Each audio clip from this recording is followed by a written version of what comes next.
very strong or lasting impression on her, and when we came back to England, after more than 2 years of absence, Mrs. Norcross was still a widow, and showed no signs of wanting to change her condition. We went to the house of the Yorkshire estate first, but my mistress did not fancy some of the company round about, so we moved again to Darrock Hall, and had made excursions from time to time in the Lake District some miles off. On one of these trips, Mrs. Norcross met some old friends, who introduced her to a gentleman of their party, bearing the very common and very uninteresting name of Mr. James Smith. He was a tall, fine young man enough, with black hair, which grew very long, and the biggest, bushiest pair of black whiskers I ever saw. Although he had a rakish, unsettled look, and a bounceable way of talking which made him the prominent person in company. He was poor enough himself, as I heard from his servant, but well-connected, a gentleman by birth and education, though his manners were so free. What my mistress saw to like him, I don't know. But when she asked your friends to stay with her at Darrock, she included Mr. James Smith in the invitation.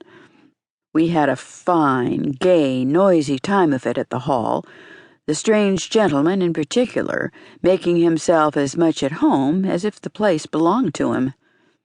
I was surprised at Mrs. Norcross putting up with him as she did, but I was fairly thunderstruck some months afterwards when I heard that she and her free and easy visitor were actually going to be married.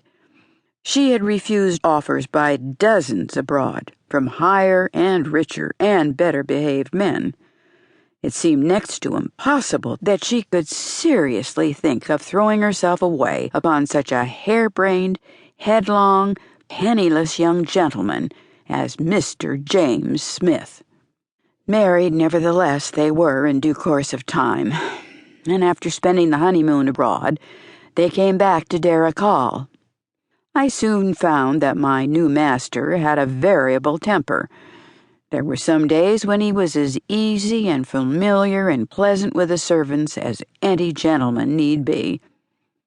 At other times, some devil within him seemed to get possession of his whole nature. He flew into violent passions and took wrong ideas into his head, which no reasoning or remonstrance could remove.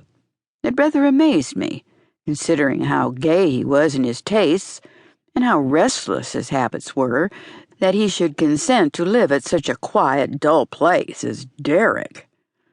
The reason for this, however, soon came out. Mr. James Smith was not much of a sportsman.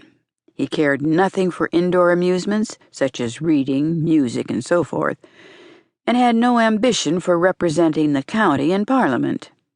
The one pursuit he was really fond of was yachting.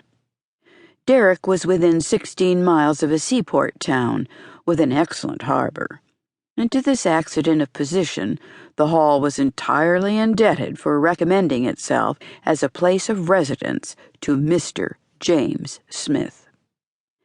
He had such an untiring enjoyment and delight in cruising about at sea, and all his ideas of pleasure seemed to be so closely connected with his remembrance of the sailing trips he had taken on board different yachts belonging to his friends, that I verily believe his chief object in marrying my mistress was to get the command of money enough to keep a vessel for himself.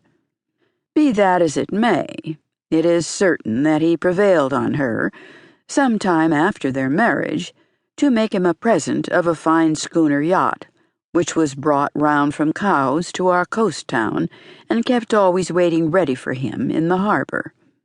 His wife required some little persuasion before she could make up her mind to let him have the vessel.